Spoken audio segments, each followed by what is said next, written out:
It was already late afternoon when the sun was about to set.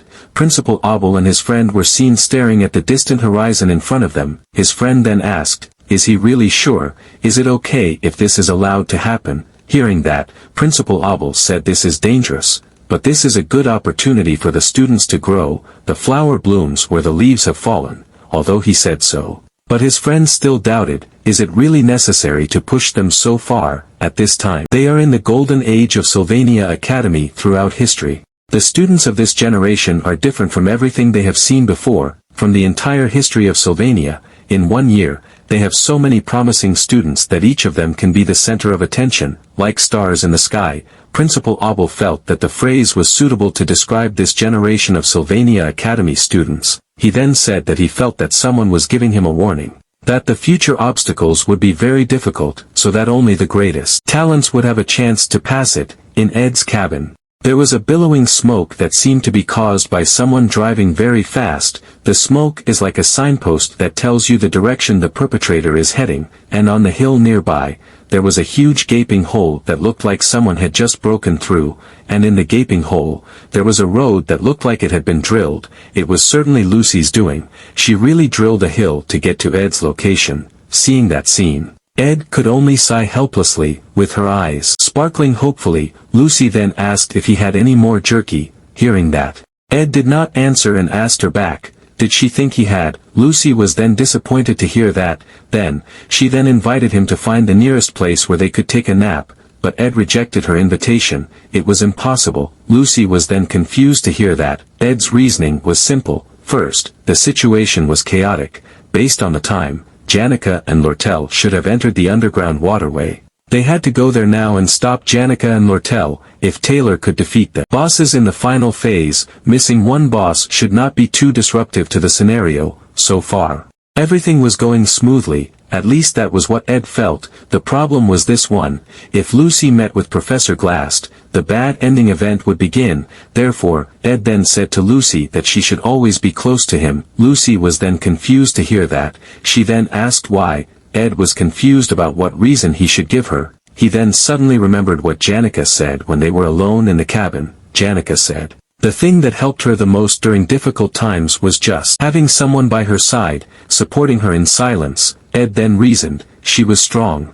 so being with her made him feel safe, even though they didn't do or talk about things. Ed said that he felt comfortable, even if it was just with her, but Lucy didn't care about that, and asked again if he really didn't have jerky anymore. Ed then got annoyed to see her keep talking about jerky. He then asked her not to stay away from him at least until he got out of this underground waterway. Hearing that, Lucy said, if he wanted to get out of this underground waterway, she would get him out. But Ed certainly refused that. He said there were some things he had to take care of before he left. Lucy frowned at that, but she didn't argue further. Instead, Ed then said that he also wanted to ask her something. Ed then carried Lucy on his back and continued on his way. Now they came out with the phase reversed. Ed decided to take what he needed in the library, and found Janica and Lortel in this underground waterway, then got out of here. Lucy then called him and once again asked, did he seriously not bring any jerky? Ed could only sigh helplessly at that. He then replied no, but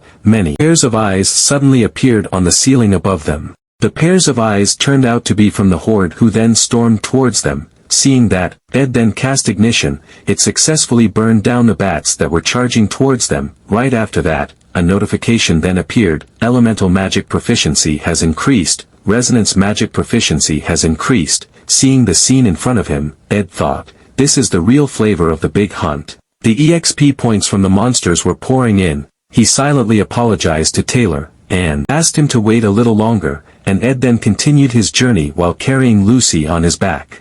While Lortel herself was now fully concentrating, she sensed a hiding spell casting nearby.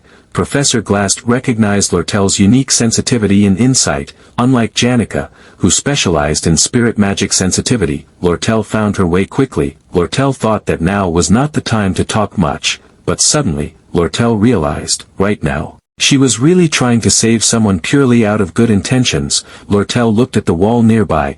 It seemed that she was glimpsing the beginning of a new relationship that money could not pay for. Her heart was filled with feelings once again. Lortel thought, the same feelings as before. This sound that came so close, she realized that this was the sound of her heart beating.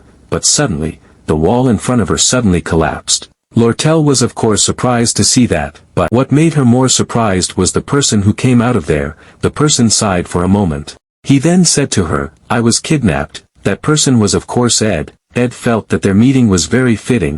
He then asked Lortel to help carry the crafting formulas that he had found. It was too much for him to carry alone. Lortel was really shocked when she saw it all turned out to be high-level crafting formulas. She then flowerily calculated the price of all the formulas. She was really an accomplished merchant. But she quickly dispelled that thought. She then told Ed that that was not the main problem. She asked, wasn't he in a very dangerous situation? Ed confirmed that.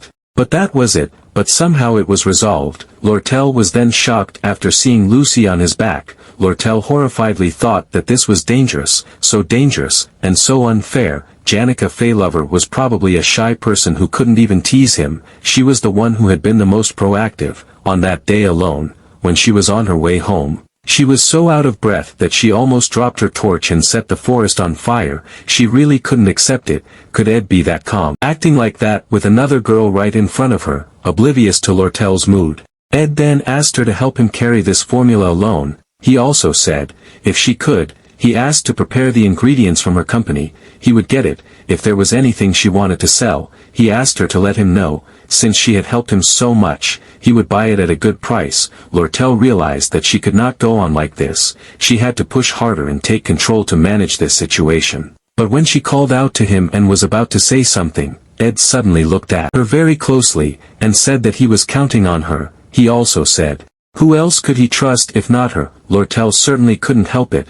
Whatever it was, she felt that this had crossed the line. Now he was even asking her for this too. Ed's words then rang again in her ears, and Lortel seemed to have forgotten what she had planned earlier. She asked, did he need the receipt too? She herself even felt that she was very stupid. But they were then confused and surprised when they heard someone suddenly call Lortel, with a breathless breath. The person was grateful for finally finding her. He then said that they had a big problem. Somewhere in the underground waterway, Taylor and his entourage were seen in full preparation as if they were about to face a formidable enemy. Taylor asked them to stay alert. There was also Clebius, and as usual, he was still a coward. He asked, do they really have to go deeper into this? What if they just leave? Elvira then got annoyed at his words. She then asked him back, did he not want to save Isla? Clebius said. After all, he was not very familiar with Isla. Why do they have to say that? Ed Roth Taylor too, hearing his complaint. Taylor then apologized.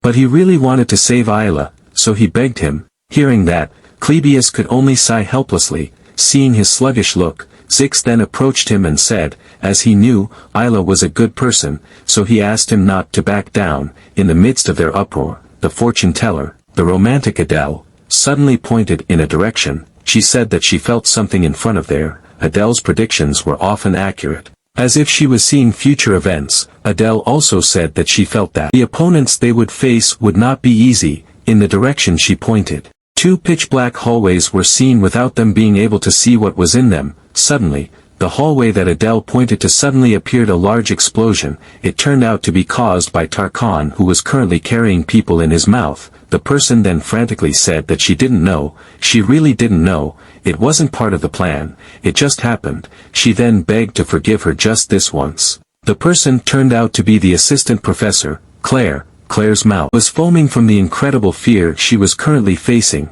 and she then just fainted. Seeing that, Janica was confused. Wasn't it right left right again? Did she turn too right from the start? She then finally realized the presence of Taylor's group, and Janica then greeted them all as if nothing had happened. Taylor and Elvira immediately became alert when they saw her, while Zix just greeted her as usual.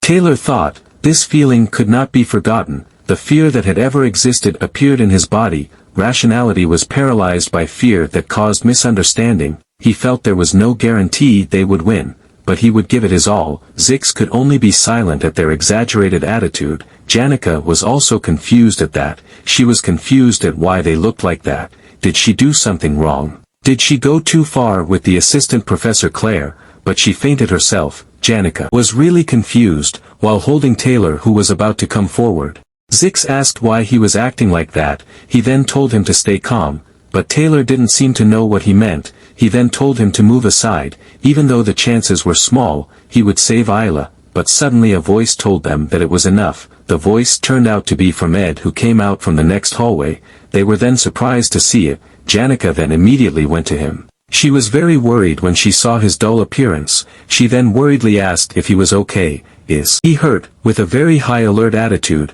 Elvira then called Taylor. Taylor knew what she meant. He felt very desperate at the moment. Elvira and he already knew what kind of fighting style Ed had. They loudly realized it.